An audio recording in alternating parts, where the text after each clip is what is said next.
E aí, gente, nesse vídeo eu vou estar contando 3 relatos que eu li no Reddit. E é isso, porque eu tô sem relatos e ideias e tudo mais, então é isso. Se segura que esses dois são o ouro do Reddit, daquelas que fazem você olhar pra trás 2 vezes antes de apagar a luz do corredor. Já sou cagona, mano, morro em muitas coisas, enfim. O Imitador da Floresta. Esse relato foi postado por um ex-guarda florestal. Ele trabalhava em um parque nacional imenso nos Estados Unidos. E ele contou que depois de 10 anos de serviço, ele aprendeu uma regra de ouro. Se você ouvir algo que soa exatamente como um humano, mas perfeito demais, não vá atrás.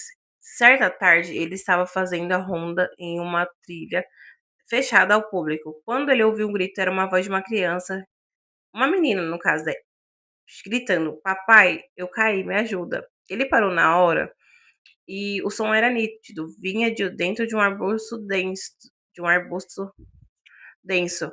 E ele começou a caminhar na direção do som, mas parou quando percebeu o detalhe macabro. A menina repetia a frase com a mesma entonação e o mesmo tempo de pausa e o mesmo volume, como se fosse uma gravação em looping.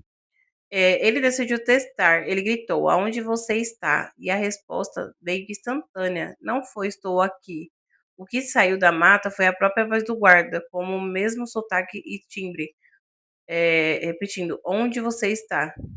Ele sentiu um frio na espinha e começou a recuar devagar. Quando o som mudou, a mata ficou em silêncio absoluto. Nenhum pássaro, nenhum grito. De repente, a uns 20 metros dele, ele viu algo se mexer no topo de uma árvore. Não era um animal, era uma figura pálida com os braços longos demais, descendo o tronco de cabeça para baixo com uma agilidade impossível. A coisa parou a meia altura, olhou para ele e, sem mexer o rosto, emitiu o som de rádio chiando. E a voz da menina de novo: Papai, papai, eu caí. E o guarda correu até o posto de controle e nunca mais voltou naquela trilha. E ele diz que o pior não é o que ele viu, mas saber que aquela coisa está lá fora, aprendendo novas vozes todos os dias. E esse é o fim do relato. Agora o segundo relato é o vizinho do terceiro C. Esse foi postado por um estudante que se mudou para um prédio antigo e barato, e ela tinha um vizinho no apartamento 3C. Um senhor que nunca saía, mas era extremamente gentil. Toda vez que ele passava pela porta dele, ele dizia pelo olho mágico: Boa noite, vizinha. Tome cuidado com a tranca na sua porta. Ela parece frouxa. Ela achava que era só preocupação de um idoso.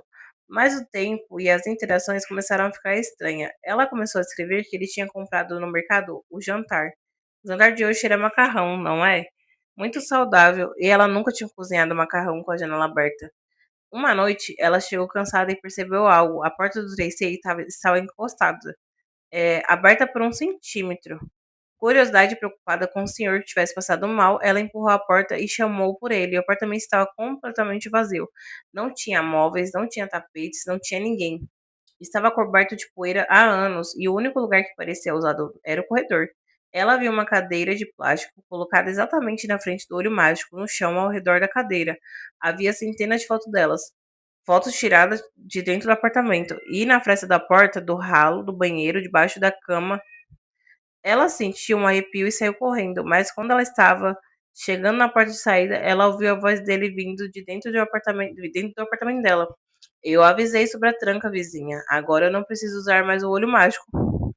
Ela parou correu até a delegacia e descobriu que o morador 3C tinha falecido há 15 anos. O apartamento é vazio, como base para observar cada segundo da vida dela, que ela se mudou naquela mesma noite. E até hoje ela cobre todos os olhos mágicos da casa onde ela mora com fita isolante. É bizarro, né? E aí eu vou contar o terceiro relato agora, gente. Tipo assim, nossa, velho. É a que te faz olhar pro teto antes de dormir, porque mexe com algo que todo mundo faz olhar-se no espelho. E esse foi um relato mais comentado, que é o Square Store. Acho que é assim que fala, gente, não sei. E os nomes foram trocados, mas a sensação de perda de controle é real. Me chamo Lorena e essa é a história do atraso de 3 segundos. O detalhe no banheiro. O relato foi postado por um cara chamado Daniel. Ele morava sozinho em estúdio moderno, todo cheio de espelhos e vidros. Sempre foi um cara metódico, mas começou a notar que algo estranho. Tava vendo se deu tempo, tá, gente? Que eu tô gravando. É... Totalmente pausar. Ele mudou para um estúdio moderno e tudo mais, e cheio de espelhos e vidros. Sempre foi um cara metódico, mas quando começou a notar algo estranho enquanto escovava os dentes. Sabe quando você tem aquela sensação de que algo se mexeu no canto do olho? Ele sentia que o reflexo dele no espelho do banheiro era lento, era milésimos segundos de diferença, e ele terminava de enxaguar a boca e por um átimo de tempo o espelho ainda estava com a mão no rosto. Ele achou que fosse cansaço, estresse do trabalho, mas o atraso começou a aumentar. Certa, certa noite, ele decidiu aprovar que estava ficando louco. O Daniel se entrou na frente do espelho do quarto com um cronômetro. Ele levantou a mão direita, o reflexo começou, levantou a mão direita um segundo depois. O Daniel gelou, ele começou a fazer movimentos rápidos, e o reflexo parecia estar se esforçando para acompanhar, como se o ator estivesse tentando imitar alguém em tempo real. Mas cometemos erros. Foi aí que o Daniel fez o teste final.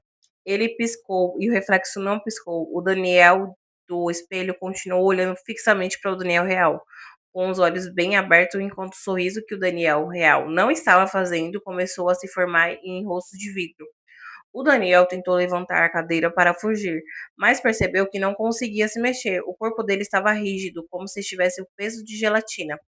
E enquanto isso, o outro Daniel se levantou calmamente da cadeira do reflexo, começou a caminhar até a superfície do vidro, encostou a palma das mãos nele e o Daniel Real sentiu o fio do vidro nas suas próprias costas, como se estivesse sendo empurrado para dentro de um espaço minúsculo.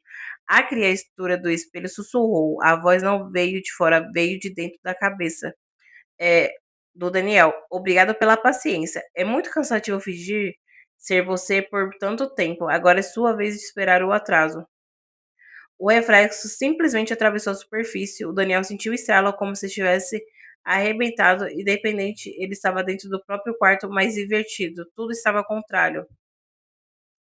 O relógio na parede marcava as horas de trás para frente. Ele viu o outro Daniel impostor pegando as chaves do carro, assobiando uma música que o Daniel odiava e saindo do quarto. Antes de apagar a luz, o impostor olhou para o espelho e piscou para o Daniel real, que estava preso lá dentro. Não se preocupe, eu vou cuidar muito bem da sua vida. Não tente quebrar o vidro, ou vai ser pior para você. Terminava com o autor dizendo que estava escrevendo aquilo usando o teclado virtual do reflexo do celular, esperando que alguém visse.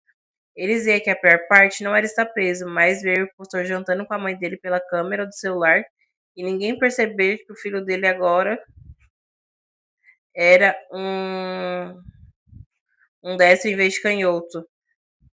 Acho que é meio complicado, apesar que minha mãe percebeu isso. Depois de ler isso, eu passei a escovar os dentes olhando para o ralo, porque a ideia de que o meu reflexo tem uma agenda própria é demais.